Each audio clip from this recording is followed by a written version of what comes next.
Fala pessoal, vamos agora para a parte final da física nuclear. Vamos falar um pouquinho sobre enriquecimento de urânio, bomba nuclear, usinas nucleares e meia-vida. Enriquecimento de urânio. Para você entender isso, tem que primeiro entender o seguinte: o urânio na natureza você não pega ele puro. Você extrai o dióxido de urânio, né, que é basicamente o átomo de urânio com dois átomos de oxigênio. Tá? Então você tem o dióxido de urânio e dentro dele, quando você pega o urânio, você vai ter 99,284% do isótopo deste tipo de urânio, urânio 238. É um urânio, como você já sabe, que tem 92 prótons, esse é o número atômico dele, por isso que ele é urânio. Só que o número de prótons e nêutrons somados, ou seja, a massa atômica total dele é 238. Então, quando você olha para isso, esse é um tipo de urânio, não quer dizer que todos sejam assim. Dentro desse dióxido, o restante ali que você tem, 0,711% aproximadamente, é do isótopo do tipo urânio 235. Continua tendo 92 porque é urânio, mas quando você olha o número de prótons e nêutrons, você vê que ele tem menos nêutrons, ele tem 235. Então esse é um isótopo do urânio, um outro tipo de urânio. Mas você vê que ele está numa parcela muito menor se comparada à outra, certo? Mas aí vem uma questão que tem a ver com o enriquecimento do urânio. Para você poder fazer uma fissão nuclear, como você viu na aula passada, você tem que ter pelo menos ali entre 3 a 5% de urânio 235. O que é um problema, porque a maioria absoluta é o quê? O urânio 238. Para você poder causar um processo de fissão, de fato ter uma explosão, você vai precisar ali ter mais desse isótopo que é mais raro. E é por isso que você enriquece urânio. Quando você pega aqui, então, isso aqui da natureza, que tem muito disso aqui, o que que você faz? Você joga um pouco do urânio 235 dentro ali da porção que você tem de urânio 238. Então você faz ali uma junção, aumenta a proporção de urânio 235 dentro do 238 e assim você tem um urânio enriquecido. E dependendo da sua finalidade, o que que você vai querer fazer, por exemplo, com esse urânio, você vai ter que ir aumentando cada vez mais a proporção de urânio 235 dentro do 238, para ter alguma consequência maior. Aí tem muito a ver com a bomba nuclear também. A bomba nuclear, no caso, por exemplo, por fissão, por quebra do núcleo atômico, foi o que a gente viu na aula anterior, praticamente. Você viu ali o urânio sendo quebrado em dois outros elementos, mais os nêutrons e energia e tal. Então, você tem elementos ali como urânio, plutônio, que eles são bombardeados por nêutrons. É aquilo que você viu exatamente no processo de fissão. Só que, como eu falei, a gente precisa enriquecer o urânio, porque boa parte dele, do que a gente precisa para poder causar realmente uma explosão do tipo bomba nuclear, precisa de um percentual maior, mais elevado do urânio 235. Então, por exemplo, por que é difícil você fazer uma bomba atômica? Porque você precisa pegar muito, que é a parte mais difícil de você obter do urânio 235, que é a mais difícil de você pegar, e jogar ele dentro do urânio 238 ali. Então, por exemplo, uma bomba nuclear, bomba atômica, você precisa de 20% de urânio 235. É muita coisa. Você tem que ficar buscando muito dióxido de urânio para você poder chegar numa quantidade tão alta de urânio 235 para você poder jogar dentro de uma porção de urânio 238. Então você vê que é complicado. Bom, a gente dando uma olhada aqui agora na equação, a gente vai entender melhor como é que isso vai funcionar, porque tem muito a ver com o que a gente já viu no processo de fissão anterior. Só vai mudar agora os átomos que são gerados após a quebra do urânio. Tá? Bom, vamos ver. Urânio e nêutron. O urânio é bombardeado pelo nêutron. A gente sabe que o urânio ele tem 92 prótons, 92 de número atômico. O nêutron não tem, ele é neutro. Então você vai ter que a soma aqui embaixo dá 92. Em cima você tem que o urânio tem a massa atômica, ou seja, o número de prótons mais nêutrons de 235. Quando ele recebe o nêutron tem massa 1. A soma dos dois vai dar 236. Então, do lado direito aqui da equação, com certeza aí embaixo a soma vai ter que dar 92 e em cima vai ter que dar 236. Fato. Então vamos olhar aqui. Um parecido com o da aula passada. Vamos lá.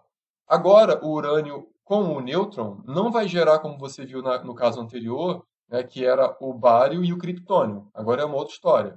O que ele vai fazer, essa nova quebra, vai te dar o estrôncio, tá? O estrôncio 95, que é a sigla na tabela periódica é SR, e um que você já ouviu falar provavelmente, que é o xenônio, xenônio 139, sigla XE.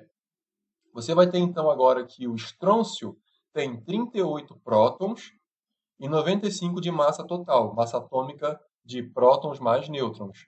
E o xenônio ficou com outra parte ali de 54 prótons, número atômico, e 139 de massa atômica.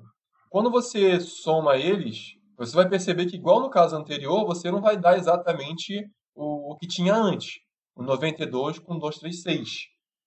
Você tem que lembrar que quando você faz isso, você gera mais o quê? Nêutrons. Naquele caso anterior, lembra que eram 3? Agora são 2. Quando você cria o estrôncio e o xenônio, você libera também 2 nêutrons, que vão fazer aquela reação em cadeia. Lembra? Então você vai ter aqui que tem 2 nêutrons, então tem 2 de massa. Você vai ter ali 0 de número de prótons, óbvio, não tem, é nêutron. Mas você vai ter aqui uma massa do nêutron. Mas como são 2 nêutrons, são 2 massas. Tá? Então, quando você fizer a soma, quando você pegar aqui 38 com 54, vai dar 92. Perfeito. Isso quer dizer que o lado direito é igual ao lado esquerdo. Você manteve os 92 prótons. E em cima, quando você somar esses aqui, você vai ter outra coisa. Tá? Você vai ter aqui 234. Só que 234 mais os dois nêutrons vai te dar o quê? 236, que é exatamente o que você tem. 95 do estrôncio, 139 do xenônio e 2 nêutrons. 236, está perfeito. Assim como aqui embaixo você vai ter 38 mais 54, que vai dar 92. Então isso quer dizer que o lado esquerdo está igual ao lado direito. Sempre vai ter em cima 236 e embaixo 92. Perfeito. E também é liberado uma quantidade elevada de energia, 192 megaelectronvolts de energia, porque é uma explosão, você vai ter ali nuclear e vai ter todo aquele efeito cascata que você já viu. Você tem a bomba atômica por fusão também, que é chamada de bomba H, bomba de hidrogênio. Tá? Ela é mais forte, ela consegue ser mais forte do que a bomba por fissão, só que ela é mais difícil ainda de fazer. Ela consegue ser 1000 vezes mais potente, aproximadamente 800, 1000 vezes mais potente do que uma bomba por fissão. Então, imagine o estrago de uma bomba H.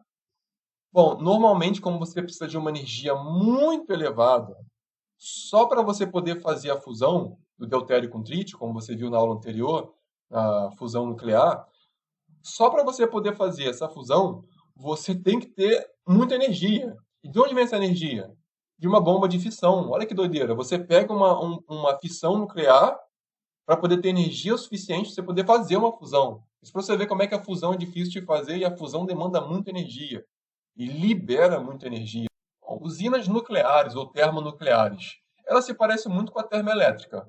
O objetivo final é mais ou menos o mesmo, só que o meio é um pouquinho diferente ali, principalmente o combustível, tá? Bom, como é que funciona uma termoelétrica? Normalzona, aquela que você ouve falar por aí. Você usa um combustível, normalmente fóssil, como carvão, óleo, gás, etc. Que se aprende nas aulas de física, de geografia, biologia e tal. Então você tem ali combustível fóssil, carvão, óleo e gás. Você coloca esse cara, você sabe que você consegue, através dele, gerar muita energia, vai gerar muito calor, vai aquecer a água. O que a água vai fazer quando ela aquece? A água, normalmente, ela vira vapor. E quando a água virar vapor, o que vai acontecer com ela? Se você colocar ela passar numa passagem relativamente pequena, estreita, ela vai ir com muita pressão. Então você vai ter ali uma água saindo, virando vapor, saindo com muita pressão, tá? E com isso ela vai chegar num ponto que ela vai girar uma turbina. Parece muito com a hidrelétrica. A hidrelétrica também faz isso. A hidrelétrica usa a queda d'água. A queda d'água causa muita pressão ali, gira uma turbina e gera eletricidade. Já no caso de uma termoelétrica, o que ela faz é, ela gera um aquecimento na água, que vai fazer vapor d'água por consequência, pelo aquecimento, que vai sair com alta pressão nos dutos, e essa água com muita pressão, ou seja, esse vapor com muita pressão, vai conseguir gerar a turbina. O princípio é parecido. Tá? Você vai entender melhor isso em relação à produção de energia em si, como funciona ali essa turbina e tudo mais no terceiro ano, na terceira série. Porque é lá que você vai falar de eletromagnetismo. Tá? Mas por hora é isso que você tem que entender. No caso da usina nuclear, o que vai mudar é o combustível. Tá? Você vai ter ali um reator que vai funcionar de forma diferente. Ao invés de você usar combustível fóssil, carvão, por exemplo, você vai usar o urânio. Você pega o urânio e sabe que quando você faz um processo de fissão do urânio, o que acontece? Ele libera uma tremenda quantidade de energia. Essa energia, ela gera, obviamente, calor também. Então, essa energia é tão intensa que você consegue aquecer bastante a água com uma pequena quantidade de urânio, por muito menor do que você ficar queimando aí quantidades sem fim de carvão, por exemplo, uma pequena porção de urânio, você consegue ali esse processo de fissão, esquentar muita água, é muito eficiente nesse sentido, né? E vai acontecer a mesma coisa, muito parecida. Você vai ter ali a água virando vapor, que vai passar por uma turbina, que vai fazer o gerador girar e gerar eletricidade no final das contas, que é o que interessa. Tá? Então o processo é parecido, o que muda é o combustível. Meia-vida. A definição é simples. É o tempo que demora, o tempo necessário para um isótopo de um elemento radioativo perder metade da sua massa. Esse isótopo do elemento radioativo a gente chama de radioisótopo também. Tá? Então, você tem radioisótopos que são diferentes uns dos outros. Alguns podem demorar segundos para perder metade da sua vida, outros podem demorar bilhões de anos. Não tem uma regra definida para isso. Porém, pegam, por exemplo, um elemento que tem meia-vida de 100 anos. Isso quer dizer que a cada 100 anos ele perde metade da sua massa. Então, raciocina. Se o elemento tem meia-vida de 100 anos, demora 100 anos, longos anos, para ele perder metade da sua massa. Se esse elemento tinha 100 quilos, quanto tempo demora para ele chegar a 50 quilos? 100 anos. Por quê? Porque a meia-vida dele é de 100 anos. Então, em 100 anos, ele perde metade da massa. Então, se ele tinha 100 quilos, 100 anos depois ele perde metade. Quanto que é metade de 100 quilos? 50. 100 anos depois, você vai perder o quê? Metade da sua massa. E metade de 50 quilos é o quê? 25. Isso vai continuar acontecendo 100 anos, 100 anos, 100 anos. Ele vai perdendo metade da massa, metade da massa, metade da massa. Então, se você olhar aqui, ó, esse decaimento aqui, né, de massa, você vai notar que no início ele tem 100 quilos. Passaram-se 100 anos, ele vai para quanto? Metade, 50. Passaram-se mais 100 anos, ele vai para quanto? Metade, 25. Mais 100 anos, 12,5. Mais 100 anos, 6,25. Mais 100 anos, 3,125. Mais 100 anos, 1,5625. Mais 100 anos, 0,78125 quilogramas. Olha que num período do tempo, lá no início, ele tinha 100 quilos, ele tinha bastante massa.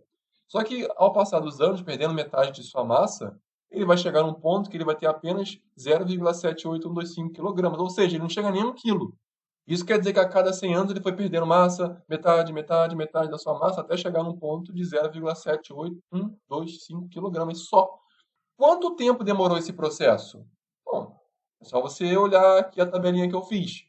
Ó, no tempo zero, no início, lá no início, quanto de massa ele tinha? 100 quilos. 100 anos depois, quanto que ele teve? Metade da massa, 50. Mais 100 anos depois, ou seja, 200 anos depois, quanto que ele teve? Metade da massa, 25. Mais 100 anos depois, ou seja, 300 anos depois, 12,5. Então, 400 anos depois, 500 anos depois, 600 anos depois, 700 anos depois, ele vai chegar a quanto? 0,78125 quilogramas.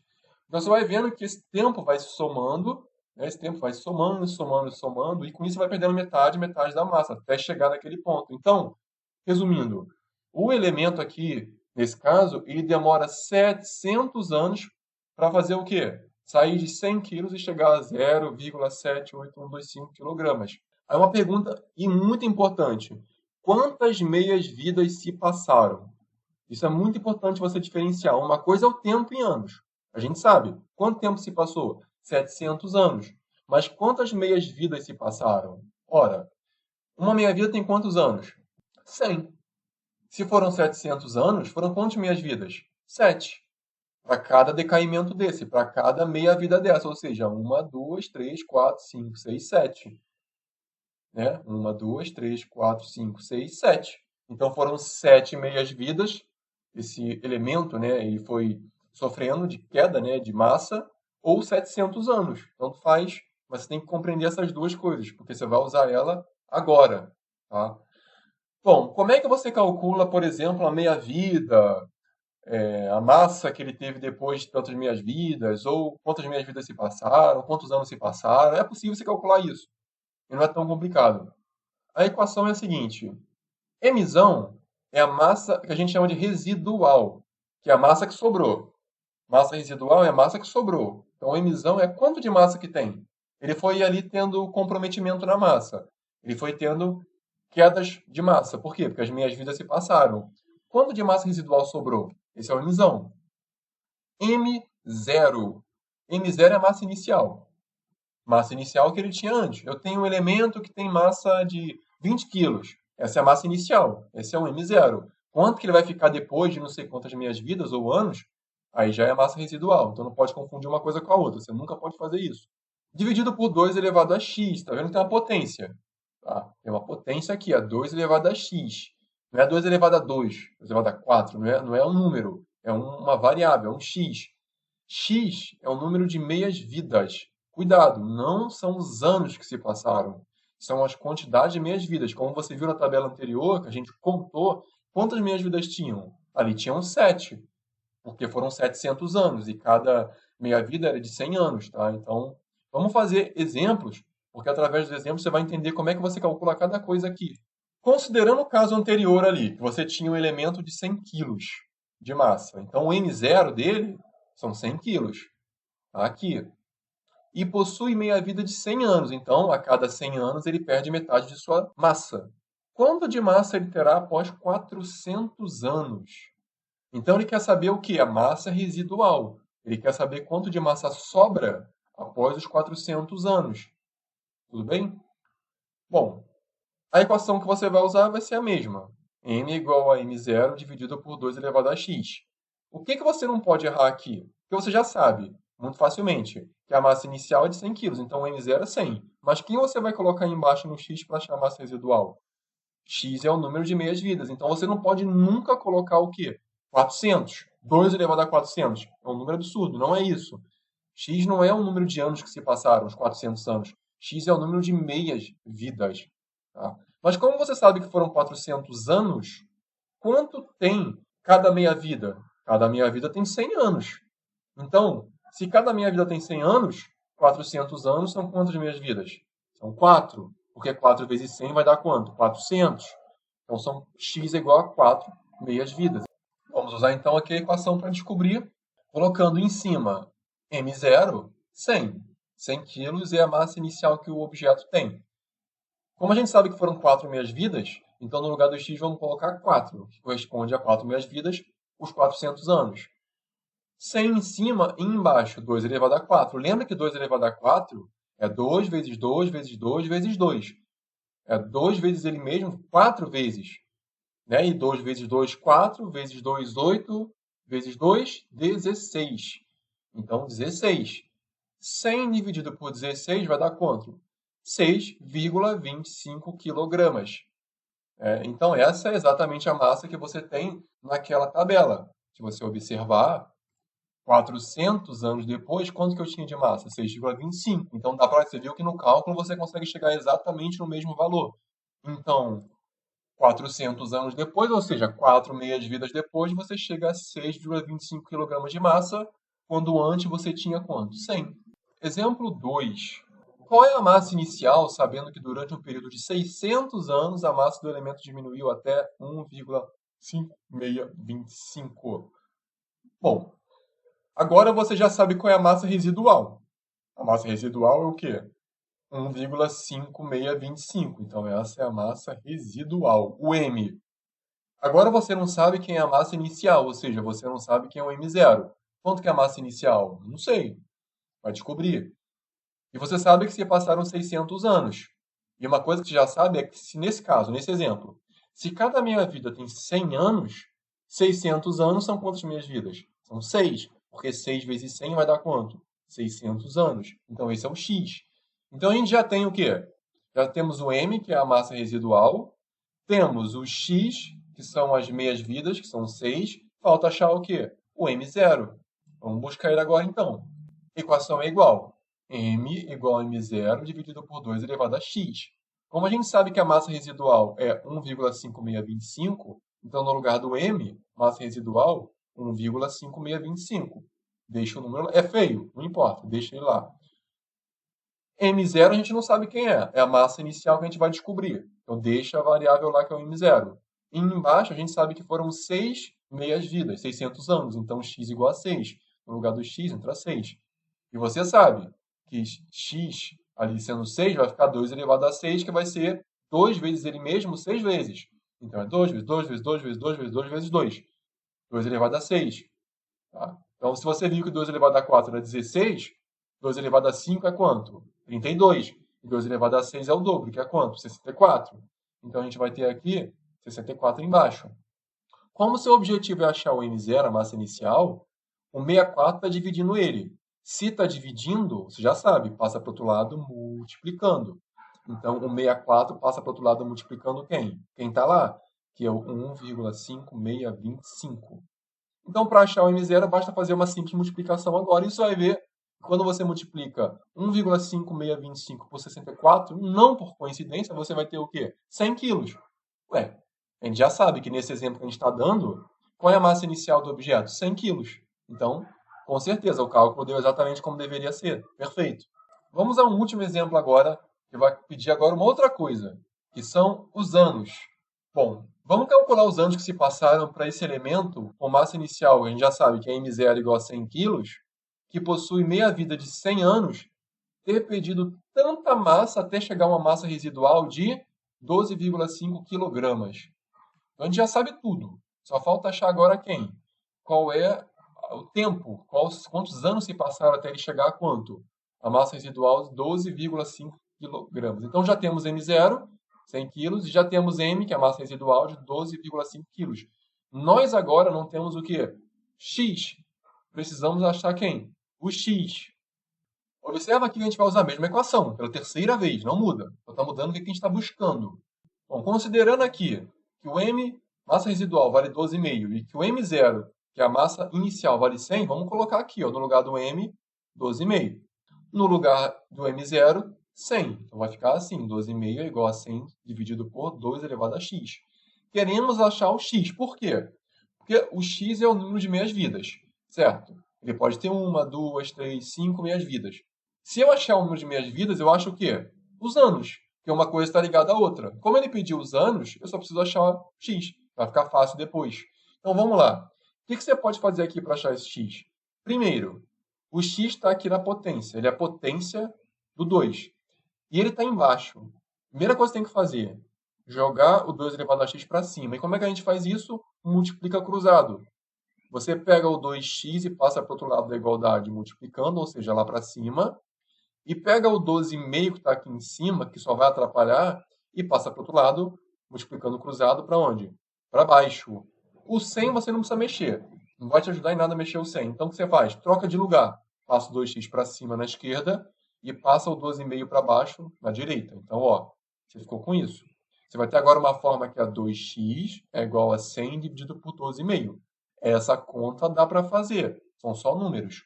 100 dividido por 12,5 vai dar 8. Então já reduziu muito, como você está vendo. Temos 2 elevado a x é igual a 8. Temos um probleminha aí, mas que a matemática, você já aprendeu isso na matemática com certeza. Não é x igual a 8, porque se fosse x igual a 8, x seria igual a 8. É 2 elevado a x é igual a 8. Esse x está em cima, só está atrapalhando a nossa vida, mas dá para chegar ao x. Como? Na matemática você aprende que quando você tem a potência aqui, a variável aqui em cima na potência, você pode achar ela. Basta você ter uma outra base, ou seja, um outro 2 aqui do lado direito e ter uma potência. Porque se for 2, 2 e tiver uma potência, você consegue saber que x é igual à potência que está aqui do lado direito. Aqui a gente não tem 2, aqui a gente tem 8. Mas esse 8 tem que virar 2. De algum jeito ele tem que virar 2. Só assim a gente consegue chegar ao resultado. Só que não é difícil. Por quê? Porque você sabe que 2 vezes 2 dá quanto? 4. Vezes 2 dá quanto? 8. Opa, então peraí. Se 2 vezes 2 é 2 ao quadrado dá 4, vezes 2 vai dar 8. Então não é 2 ao quadrado, é 2 ao cubo. Porque é 2 vezes 2 vezes 2. 2 vezes 2 quantas vezes? 3. Então é 2 ao cubo. Isso dá 8. Então eu posso trocar o 8 por 2 elevado a 3. Como agora eu tenho 2 e eu tenho 2 também aqui, eu tenho 2 e 2. A base é igual. Base 2. Então eu tenho aqui um x e eu tenho um 3. Logo, isso quer dizer que x é igual a 3. Então agora a gente achou quantas meias-vidas se passaram. A resposta final é essa. Se você fizer isso, você errou. A resposta final não é x igual a 3. Por quê? Porque ele não perguntou, diga quantas meias-vidas se passaram para ele decair até 12,5 kg. Não, ele não falou isso. Ele falou, diga quantos anos se passaram. Mas como a gente achou que foram 3 meias-vidas, basta a gente fazer o quê também? Bom, se cada meia-vida tem 100 anos, se cada meia-vida tem 100 anos, passaram 3 meias-vidas, então são 3 vezes os 100 anos. 3 vezes 100 dá quanto? 300 anos. Então, passaram-se 3 meias-vidas, que equivalem a quantos anos? 300. E assim a gente encerra a nossa parte de física nuclear. Bons estudos!